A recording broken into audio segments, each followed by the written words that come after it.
چائے کہانی کی رمضان سیریز کے ساتھ آپ کا سعود آپ کی خدمت میں حاضر۔ سیرت خاتم الانبیاء حضرت محمد مصطفیٰ صلی اللہ علیہ وآلہ وسلم، چیپٹر 4، ابرہہ کا انجام۔ ابرہہ کے ہاتھی کو اٹھانے کی مسلسل کوشش جاری تھی کہ اچانک سمندر کی طرف سے ان کی طرف اللہ تعالیٰ نے ابابیلوں کو بھیج دیا۔ وہ ٹڈیوں کے جھنڈ کی طرح آئے۔ دوسری طرف عبد المطلب مکہ میں داخل ہوئے، حرم میں پہنچے اور کعبہ کے دروازے کی زنجیر پکڑ کر ابرہہ اور اس کے لشکر کے خلاف فتح کی دعا مانگی۔ ان کے الفاظ یہ تھے: اے اللہ، یہ بندہ اپنے قافلے اور جماعت کی حفاظت کر رہا ہے، تو اپنے گھر یعنی بیت اللہ کی حفاظت فرما۔ ابرہہ کا لشکر فتح نہ حاصل کر سکے، ان کی طاقت تیری طاقت کے آگے کچھ بھی نہیں ہے۔ آج سلیب کامیاب نہ ہو۔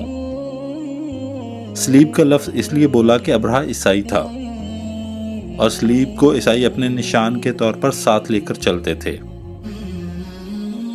اب انہوں نے اپنی قوم کو ساتھ لیا اور ہرا پہاڑ پر چڑھ گئے، کیونکہ ان کا خیال تھا وہ ابرہہ کا مقابلہ نہیں کر سکیں گے۔ اور پھر اللہ تعالیٰ نے پرندوں کے جھنڈ بھیج دیے۔ یہ پرندے چڑیوں سے قدرے بڑے تھے۔ ان میں سے ہر پرندے کی چونچ میں پتھر کے 3 ٹکڑے تھے۔ یہ پتھر پرندوں نے ابرہہ کے لشکر پر گرانے شروع کر دیے۔ جو ہی یہ پتھر ان پر گرے، ان کے ٹکڑے ہو گئے، بالکل اسی طرح جیسے آج کسی جگہ سے اوپر سے بم گرایا جائے تو جسموں کے ٹکڑے اڑ جاتے ہیں۔ ابرہہ کا ہاتھی محمود البتہ ان کنکریوں سے محفوظ رہا، باقی سب ہاتھی تہس نہس ہو گئے۔ یہ ہاتھی 13 عدد تھے، سب کے سب کھائے ہوئے نحوست کی مانند ہو گئے، جیسا کہ سورہ الفیل میں آتا ہے۔ ابرہہ اور اس کے کچھ ساتھی تباہی کا یہ منظر دیکھ کر بری طرح بھاگے، لیکن پرندوں نے ان کو بھی نہ چھوڑا۔ ابرہہ کے بارے میں طبقات میں لکھا ہے کہ اس کے جسم کا ایک عضو الگ ہو کر گرتا چلا گیا، یعنی وہ بھاگ رہا تھا اور اس کے جسم کا ایک حصہ الگ ہو کر گرتا رہا۔ دوسری طرف عبد المطلب اس انتظار میں تھے کہ کب حملہ ہوتا ہے، لیکن حملہ آور جب مکہ میں داخل نہ ہوئے تو حالات معلوم کرنے کے لیے نیچے اترے۔ مکہ سے باہر نکلے تب انہوں نے دیکھا سارا لشکر تباہ ہو چکا ہے، خوب مال غنیمت ان کے ہاتھ لگا۔ مال میں سونا چاندی بے تحاشا تھا۔ لشکر میں سے کچھ لوگ ایسے بھی تھے جو واپس نہیں بھاگے، یہ مکہ میں ہی رہ گئے تھے۔ ان میں ابرہہ کے ہاتھی کا محاوت بھی تھا، جو محمود کو آگے لانے میں ناکام رہا۔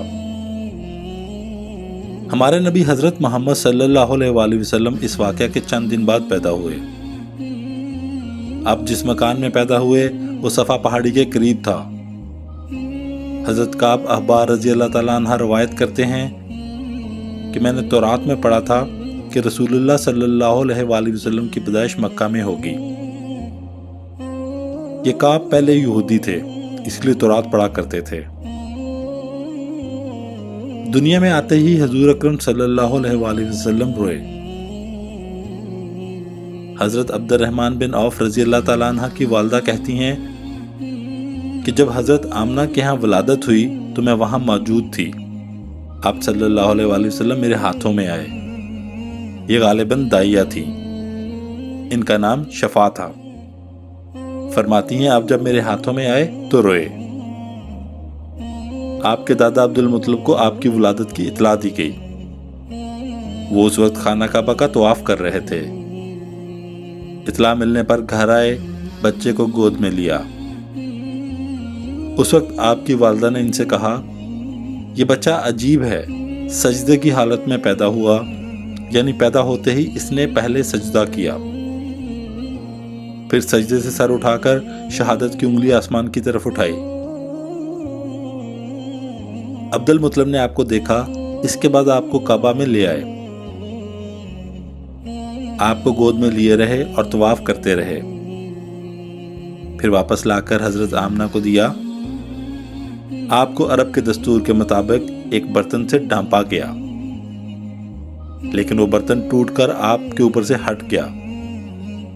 اس وقت آپ انگوٹھا چوستے نظر آئے۔ اس موقع پر شیطان بری طرح چیخا۔ تفسیر ابن مخلد میں ہے کہ شیطان صرف 4 مرتبہ چیخا۔ پہلی بار اس وقت جب اللہ تعالیٰ نے اسے معلوم ٹھہرایا، دوسری بار اس وقت جب اسے زمین پر اتارا گیا، تیسری بار اس وقت چیخا جب آن حضرت صلی اللہ علیہ وآلہ وسلم کی پیدائش ہوئی، اور چوتھی مرتبہ اس وقت جب نبی کریم صلی اللہ علیہ وآلہ وسلم پر سورہ فاتحہ نازل ہوئی۔ اس موقع پر حضرت حسان بن ثابت رضی اللہ تعالیٰ عنہ کہتے ہیں، میں 8 سال کا تھا، جو کچھ دیکھتا اور سنتا تھا اس کو سمجھتا تھا۔ ایک صبح میں نے یثرب یعنی مدینہ منورہ میں ایک یہودی کو دیکھا۔ وہ ایک اونچے ٹیلے پر چڑھ کر چلا رہا تھا۔ لوگ اس یہودی کے گرد جمع ہو گئے اور بولے، کیا بات ہے، کیوں چیخ رہے ہو؟ یہودی نے جواب دیا، احمد کا ستارہ طلوع ہو گیا ہے اور آج رات پیدا ہو گئے ہیں۔ حضرت حسان بن ثابت رضی اللہ تعالیٰ عنہ بعد میں 60 سال کی عمر میں مسلمان ہوئے تھے۔ 120 سال کی عمر میں انہوں نے وفات پائی۔ گویا ایمان کی حالت میں 60 سال زندہ رہے۔ آپ بہت اچھے شاعر تھے۔ نبی کریم صلی اللہ علیہ وآلہ وسلم کی اپنے اشعار میں تعریف کیا کرتے تھے اور دشمنوں کی برائی اشعار میں بیان کرتے تھے۔ غزوات کے موقع پر اشعار کے ذریعے مسلمانوں کو جوش دلاتے تھے۔ اسی بنیاد پر انہیں شاعر رسول کا خطاب ملا تھا۔ حضرت کعب احباب رضی اللہ تعالیٰ عنہ فرماتے ہیں کہ میں نے تورات میں پڑھا ہے کہ اللہ تعالیٰ نے حضرت موسیٰ علیہ السلام کو آن حضرت صلی اللہ علیہ وآلہ وسلم کے ولادت کے وقت کی خبر دے دی تھی، اور حضرت موسیٰ علیہ السلام نے اپنی قوم بنی اسرائیل کو اس کی اطلاع دے دی تھی۔ اس سلسلے میں انہوں نے فرمایا تھا، تمہارے نزدیک جو مشہور چمکدار ستارہ ہے، جب وہ حرکت میں آئے گا تو وہی وقت رسول اللہ صلی اللہ علیہ وآلہ وسلم کی پیدائش کا ہوگا۔ یہ خبر بنی اسرائیل کے علماء ایک دوسرے کو دیتے چلے آئے تھے، اور اس طرح بنی اسرائیل کو بھی آن حضرت صلی اللہ علیہ وآلہ وسلم کی ولادت کا وقت یعنی اس کی علامت معلوم تھی۔ حضرت عائشہ رضی اللہ تعالیٰ عنہ سے روایت ہے کہ ایک یہودی عالم مکہ میں رہتا تھا۔ جب وہ رات آئی جس میں آن حضرت صلی اللہ علیہ وآلہ وسلم پیدا ہوئے تو وہ قریش کی ایک مجلس میں بیٹھا تھا۔ اس نے کہا، کیا تمہارے ہاں آج کوئی بچہ پیدا ہوا ہے؟ لوگوں نے کہا، ہمیں تو معلوم نہیں۔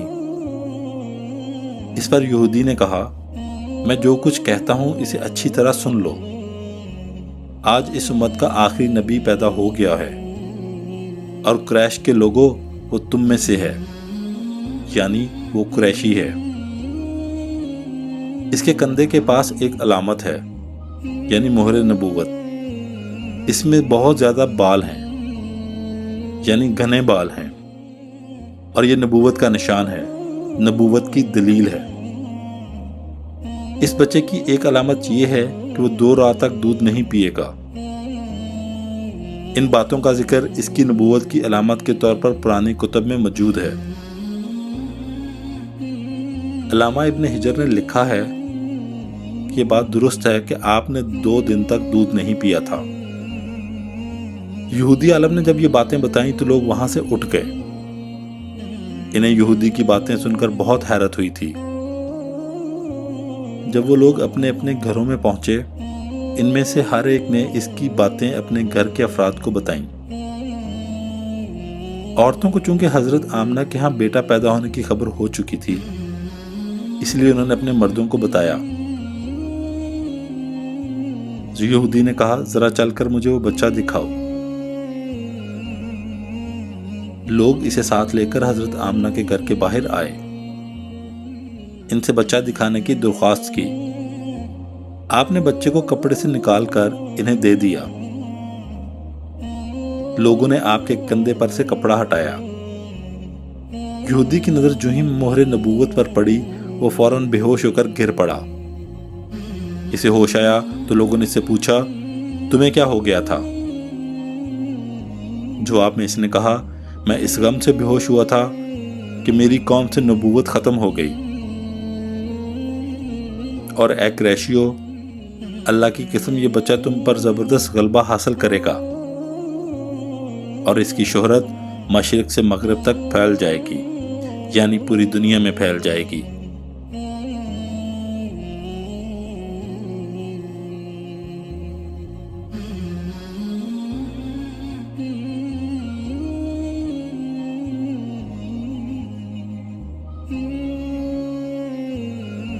ایک چھوٹی سی کاوش آپ کے اپنے سعود کی طرف سے۔ اللہ تعالیٰ سے دعا ہے کہ اللہ تعالیٰ ہماری اس کاوش کو قبول فرمائے۔ اگر آپ کو پسند آئے تو ہمارا YouTube چینل ضرور سبسکرائب کریں۔